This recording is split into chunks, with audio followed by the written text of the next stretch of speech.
El siguiente segmento es, clasificación, F, formativo, educativo cultural, A, apto para todo público.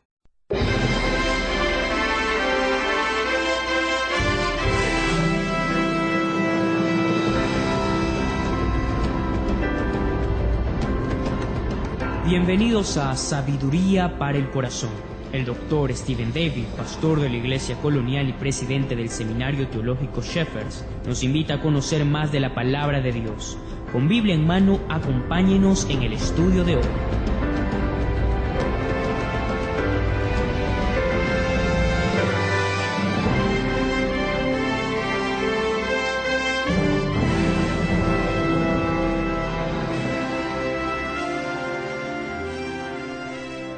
Hace unas semanas, alguien me envió las historias de los ganadores del premio Darwin.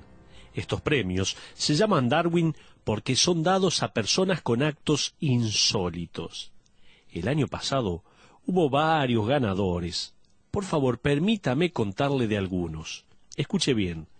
Un adolescente fue a parar al hospital para ser tratado de una seria herida en la cabeza producida por haber sido colisionado por un tren. Cuando la policía lo interrogó acerca del incidente, él respondió que estaba tratando de ver cuán cerca podía acercarse del tren sin que éste lo golpeara. Este fue uno de los ganadores. El periódico local de la ciudad de Ann Arbor, en Michigan, registra la historia de un hombre que entró a un Burger King bien temprano por la mañana, sacó un arma y demandó que le dieran dinero. El empleado le dijo que no podía abrir la caja sin recibir primero un pedido, sea un desayuno o una hamburguesa. Así que le dijo al asaltante, va a tener que pedir un desayuno primero. Así que el hombre miró rápidamente el menú y le dijo, quiero unos aros de cebolla con papas fritas. El empleado le dijo, lo siento, pero eso no lo servimos en horario de desayuno. Ese es un plato de almuerzo. El ladrón frustrado se dio vuelta y se fue. Ese fue otro ganador del premio Darwin. Otro más. Una mujer salía de un mini mercado en la ciudad de Nueva York cuando un hombre le quitó la cartera y salió corriendo. Ella llamó inmediatamente a la policía y le dio una descripción muy detallada del ladrón. En cuestión de minutos, la policía atrapó al ladrón. Lo cargaron en uno de los móviles policiales y lo llevaron hasta el mini mercado donde se encontraba la señora esperando. Al bajar de la patrulla le dijeron que se quedara quieto para que se pudiera hacer un reconocimiento. Él inmediatamente dijo, sí, oficial, esa es la mujer. Ahí tenemos otro ganador más. Permítame darle uno más. Estos son casi imposibles de creer. Un chofer de ómnibus que estaba transportando unos pacientes de una clínica para enfermos mentales de una ciudad a otra, hizo una parada para comprar una bebida. Esto era en contra de la ley y de las reglas de la institución. Mientras él hacía la compra, los 20 pasajeros desaparecieron. Cuando él se dio cuenta que el autobús estaba vacío, sin querer admitir lo que había hecho, se dirigió a una terminal de ómnibus cercana y le ofreció a los que estaban allí esperando un viaje gratis.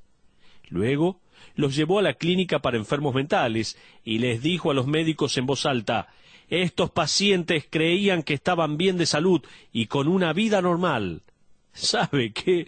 El engaño se descubrió después de 3 días. 3 días. En este caso no sé quién se lleva el premio, el personal médico o las personas que se subieron a este autobús, ¿no? Pero es muy gracioso. 3 días. Eso es un poco difícil, ¿no? ¿Cómo explican estas personas que no son enfermos mentales? Tal vez dicen, mire doctor, yo en realidad no tendría que estar aquí. Estaba esperando en la terminal de ómnibus cuando de repente me ofrecieron un viaje gratis. Yo trabajo en IBM y tengo una casa, y tal vez yo soy estudiante universitario, habrá dicho otro. Les pregunto, ¿qué diría usted para probar su salud mental? Tal vez le lleve 3 días, o tal vez el equipo médico tenga razón en sospechar, ¿no? Pero no me quiero meter en ese tema. Supongamos que usted le tiene que probar a alguien que es cristiano. ¿Cuánto tiempo le llevaría hacerlo? ¿3 horas o 3 días? 3 semanas? ¿Qué diría para probarlo? Usted diría, ¿voy a la iglesia? O quizás la Biblia comienza en Génesis y termina en Apocalipsis. Ninguna de estas dos declaraciones van a funcionar. Quizás usted pueda decir, yo soy cristiano porque Cristo me salvó, créalo o no. Eso creo que sería un poquito más efectivo. Según el apóstol Santiago, la declaración de que tenemos una fe salvadora no es tan crítica e importante para el mundo que la muestra de nuestra fe salvadora. Nosotros nos podemos reunir en el auditorio de la iglesia todos los días y decir que hemos nacido de nuevo y después salir a la calle con panfletos evangelísticos, pero eso no va a proveer ninguna evidencia real a este mundo que está en espera y necesita una muestra auténtica. Lo que el mundo necesita es un creyente que diga, yo pertenezco a Dios y mire, estoy buscando ser como Cristo. Eso se llama piedad. Pero, ¿qué es la piedad? El tratar de definir a la piedad es como tratar de definir que uno es mentalmente sano. Todos tienen una definición distinta. Es por eso que es tan importante entender bien Romanos capítulo 12. En el libro de Romanos, el apóstol Pablo pasa de la declaración del cristianismo, en los capítulos 1 al 11, a la muestra del cristianismo desde el capítulo 12 hasta el final del libro. El versículo 9 de Romanos 12 nos revela la auténtica demostración del carácter de Dios. Esta es una manera en que usted puede saber que ha tomado el autobús correcto y que se dirige por el camino correcto, el camino bueno. En los últimos versículos de este capítulo, Pablo nos da declaración tras declaración definiendo a la vida piadosa auténtica. Entonces la pregunta es, ¿qué es la piedad? En Romanos capítulo 12, versículo 9, Pablo pronuncia 3 declaraciones para comenzar sus pensamientos en cuanto a la piedad. La primera declaración, tome nota, siempre le estoy animando a que haga esto, tome nota para no olvidarse. Nuestra mente muchas veces, cuando va pasando el tiempo, se va olvidando de muchas cosas, pero si lo tenemos anotado, lo podemos repasar y recordar rápidamente. Entonces, algunos pensamientos en cuanto a la piedad. La primera declaración revela la característica principal de la piedad. Pablo escribe lo siguiente en la primera frase, el amor sea sin fingimiento. No es sorpresa que Pablo comience hablando del amor. A los Corintios le escribió lo siguiente, si yo hablase lenguas humanas y angélicas y no tengo amor, vengo a ser como metal que resuena o címbalo que retiñe. Y si tuviere profecía y entendiese todos los misterios y toda ciencia, y si tuviese toda la fe de tal manera que trasladase a los montes, y no tengo amor, nada soy. Y si repartiese todos mis bienes para dar de comer a los pobres, y si entregase mi cuerpo para ser quemado y no tengo amor, de nada me sirve. Dice 1 Corintios 13, del 1 al 3. Pablo luego continúa describiendo las acciones del amor y concluye sus pensamientos diciendo, y ahora permanecen la fe, la esperanza y el amor, estos 3, pero el mayor de ellos es el amor. ¿Cuál es el mayor?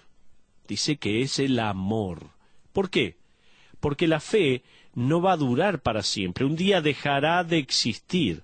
La esperanza también. Un día ya no la necesitaremos. Sin embargo, el amor permanecerá por siempre. Entonces, en el listado de acciones que demuestran un vivir piadoso que nos da Pablo en Romanos capítulo 12, tiene sentido que el amor, la cualidad eterna, tenga la preeminencia. Fíjese en el versículo 9, Pablo dice amor sin fingimiento, sin hipocresía. La palabra hipocresía proviene del griego hipócrites, que también se traduce como fingir, y es una referencia a los actores griegos. El teatro griego en la época de Pablo no tenía escenografías elaboradas, ni trajes especiales, ni iluminación, sino que los actores llevaban máscaras para que la audiencia viera con claridad cuál personaje era cómico, cuál era trágico y cuál melodramático. El actor iba por el escenario con su máscara. Pablo en este versículo está diciendo, en efecto, no se ponga una máscara de amor y haga las cosas sin amor. No sea un actor que hace el papel de una persona amorosa mientras su vida es todo lo contrario. En otras palabras, no sea un creyente que, como solía decir Moody, habla de crema, pero vive como leche descremada. Sáquese la máscara y ame de verdad. Y este amor es el amor ágape, palabra que en la época de Pablo los escritores la tildaban de aburrida. En aquella época los escritores usaban la palabra griega eros para referirse a lo sexual, y filia para el afecto fraternal y el amor paterno, pero no usaban ágape. Ágape era considerada como que no transmitía sentimientos, como que era una palabra fría, y era así. Tal como hemos aprendido, ágape era la palabra empleada para un compromiso intelectual. Era una decisión voluntaria de entregar su vida por los mejores intereses del objeto de su amor. Un joven que le dice a una muchacha que la ama y que quiere estar con ella, no por una noche, eso es eros, sino por una vida, ese es el amor ágape. Cuando me toca casar a alguien, generalmente me refiero a este tipo de amor al decirle a la pareja en el altar que no están allí porque se han enamorado. Mientras me miran con estupor, continúo diciendo, en realidad, esta boda no tiene nada que ver con ustedes enamorándose. A esta altura la pareja comienza a pensar por qué me eligieron a mí, habiendo tantos pastores en la ciudad. Ahí agrego rápidamente, ustedes han planeado esta boda, este momento, porque han escogido amarse el uno al otro. Eso es ágape.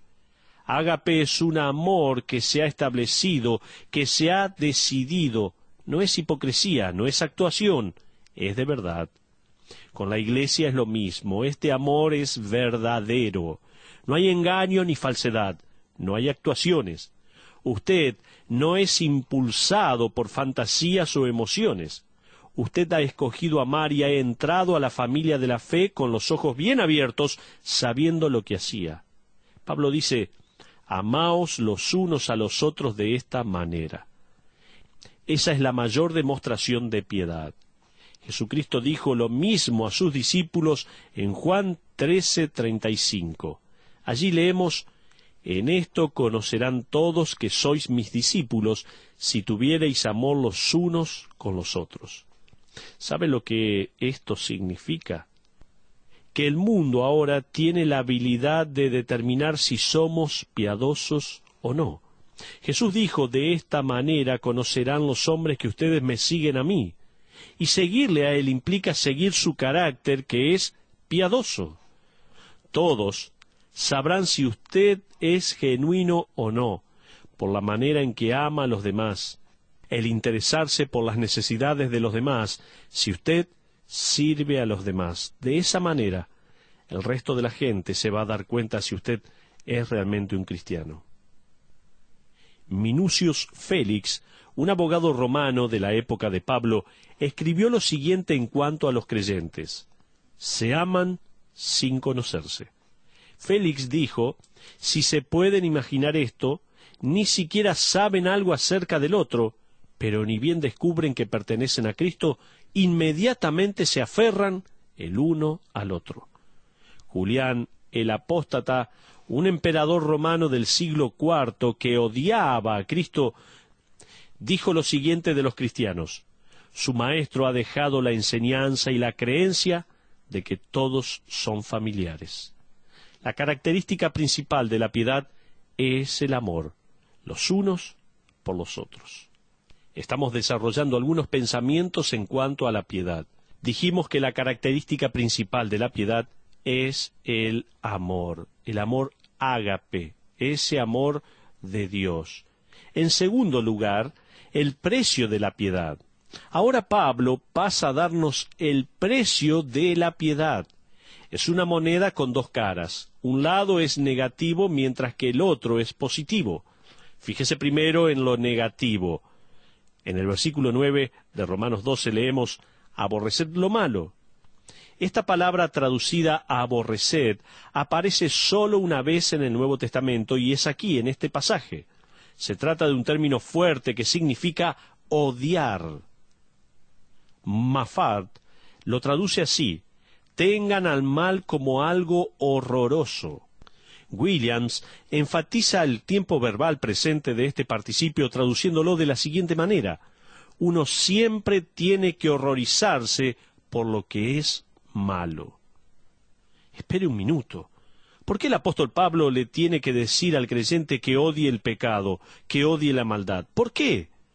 Porque la verdad es que cuando uno se convierte, no va a odiar automáticamente al pecado. De hecho, una de las trampas que enfrenta el creyente en la actualidad es que estamos tan rodeados del mal y el pecado que nos acostumbramos a su presencia. Martín Lutero dijo en su breve comentario del libro de Romanos que nosotros, siendo creyentes y todos inclinados por el mal, es por eso que Pablo escribió esto. De hecho, hay veces los creyentes aprueban el mal. Uno a veces lo aguanta en vez de aborrecerlo. Nosotros como creyentes le damos tiempo al mal, coqueteamos con el mal y vemos cuánto nos podemos acercar a su llama. No queremos criticar al mal para no ofender. Dialogamos para poder seguir hablando de otras cosas. Afirmamos que no somos de juzgar y que después de todo no somos tan diferentes. A veces compramos una entrada para ver algo malo o hasta pagamos por mes para ver cosas malas. Aplaudimos cuando el mal seduce a un hombre o alcanza a una muchacha. A veces le damos al mal nuestra tarjeta personal y lo invitamos a llamarnos. A veces deseamos cosas malas y hasta fantaseamos con encontrarnos con el mal en algún lugar a cierto tiempo. A veces nos sentamos con el mal y escuchamos sus historias y chistes y hasta nos reímos.